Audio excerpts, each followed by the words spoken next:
saí de casa para viver com minha amante, que hoje é minha esposa e o amor da minha vida. Nos tornamos trabalhadores espíritas e muito espiritualizados. Sempre fui um excelente pai com os filhos do primeiro casamento, mas a primeira mulher até hoje sente mágoas. Como conduzir isso? Me sinto um pouco responsável por ela estar sozinha até hoje. Com você.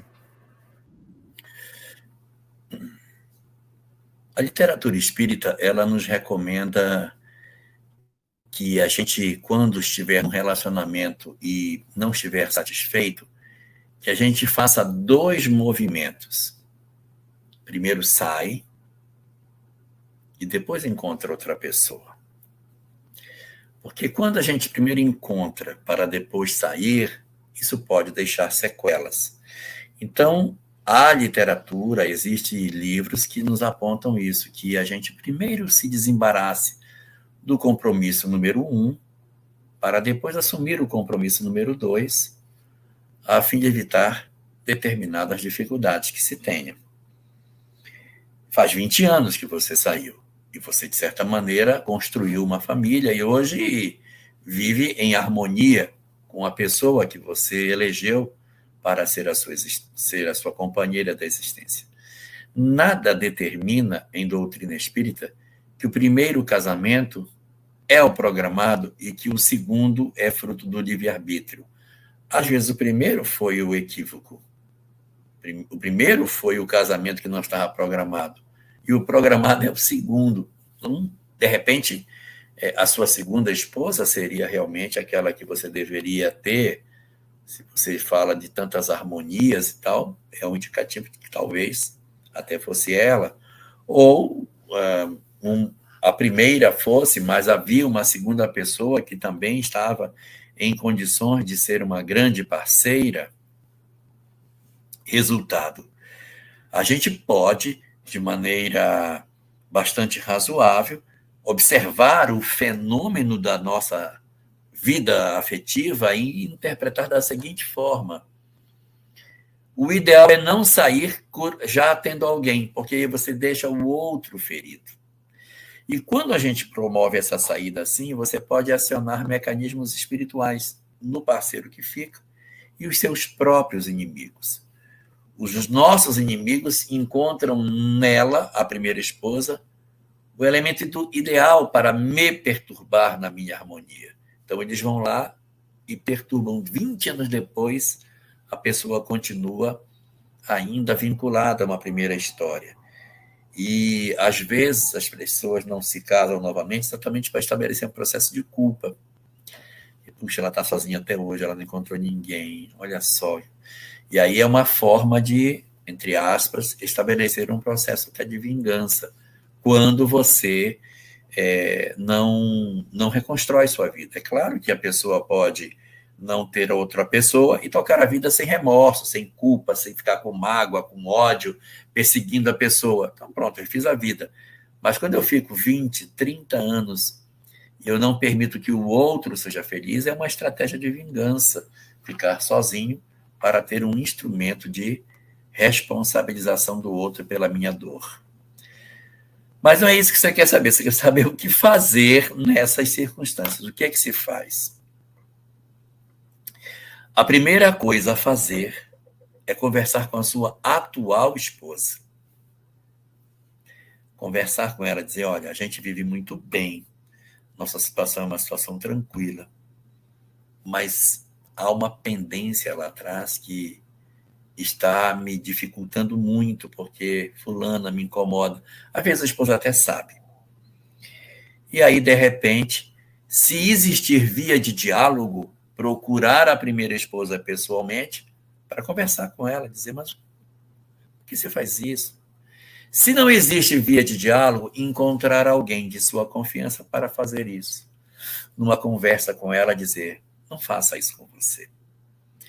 Você está se condenando a sofrer desnecessariamente. Fulano já tem uma nova família, a história dele já não vai mais. Você está há 20 anos esperando por uma coisa que não vai acontecer e que você poderia ter refeito sua vida. Então, passar por uma reflexão com a primeira esposa, de que, de certa maneira, a estratégia dela de se vingar está destruindo a própria vida dela. Ela está se condenando a um processo de tentar culpar você pela infelicidade dela. Alguém que fosse sua confiança, que pudesse fazer esse diálogo, não é para dizer assim, por que você não deixa fulano em paz? Você não acha que você já perturbou demais? Por que você não procura viver sua vida? Larga o rapaz, ele já está com a família, que perturbação, tem 20 anos. Não vai ajudar, vai piorar. A conversa tem que ser a favor dela. A gente, quando conversa com alguém que está vinculado a uma história, a gente não diz, larga ele, deixa ele em paz, porque essa conversa parece que você está a favor do que saiu. Mas ele é culpado.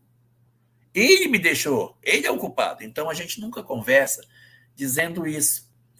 A gente conversa dizendo, você, foca nela, não foca no outro. Você está se condenando a sofrer, você está impedindo. Olha, cada hora que você para sentir ódio e raiva pelo que ele fez, é uma hora a menos que você tem para viver com suas filhas, com seus filhos. É uma hora a menos que você sente seus netos, porque você está pensando no cara que não volta mais. É por você, para você ser feliz.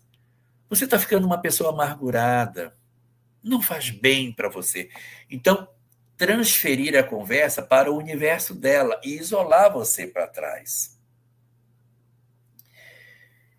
Se você tiver condição de ter essa conversa com ela, poderia até ter, mas vai ser difícil, porque se tem essa ferida toda com 20 anos, talvez você, diretamente com ela, não seja a melhor coisa. A pior seria a sua esposa tentar conversar com ela. Aí é pior.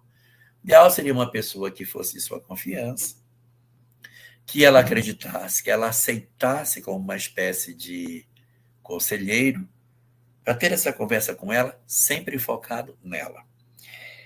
Isso é o que você pode fazer com ela lá. E com relação a você, orar mais, viver mais em harmonia, orar por ela, inseri-la no evangelho do lar, pedir paz para a família dela, estabelecer um processo de pedido para que ela esteja bem e, ao mesmo tempo, nas suas orações, pedir perdão a ela, pedir perdão a ela pelas coisas que você possa ter feito. É preciso que as energias de perdão saiam de você para ajudar a dissipar as energias que estão lá. O perdão tem um poder extraordinário e tem que ser sincero. Você não pode dizer assim, mas eu não fiz nada para ela.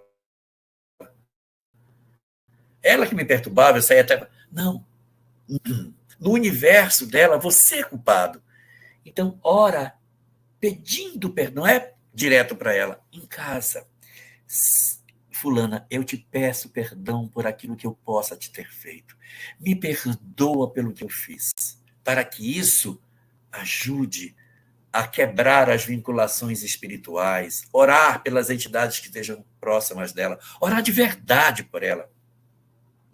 Não é orar assim, Senhor, tira ela do meu pé, faça com que ela viva a vida dela, que ela viva as coisas dela, que ela me esqueça. Isso não é uma oração verdadeira. A oração é a oração que pede perdão por aquilo que a gente fez e que verdadeiramente a machucou, tanto que tem 20 anos que ela não esquece. Essas estratégias talvez consigam avançar.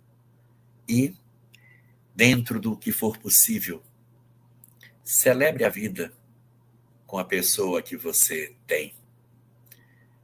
Aproveite a existência para dedicar amor à pessoa que você possui.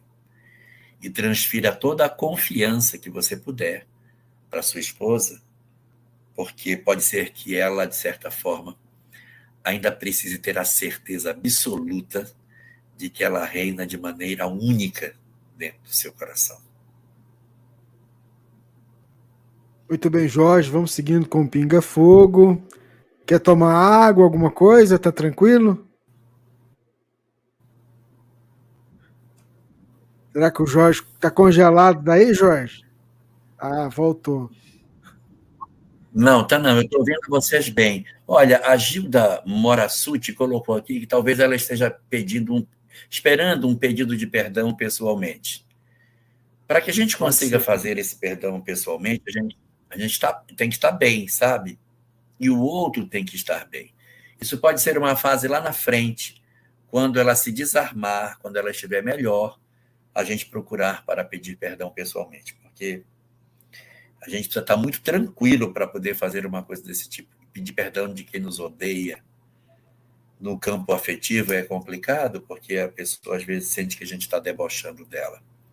Mas é uma condição a se considerar. Quem sabe essa hipótese aí também não pode ser uma solução que possa ser aventada, dependendo das circunstâncias de equilíbrio de cada um.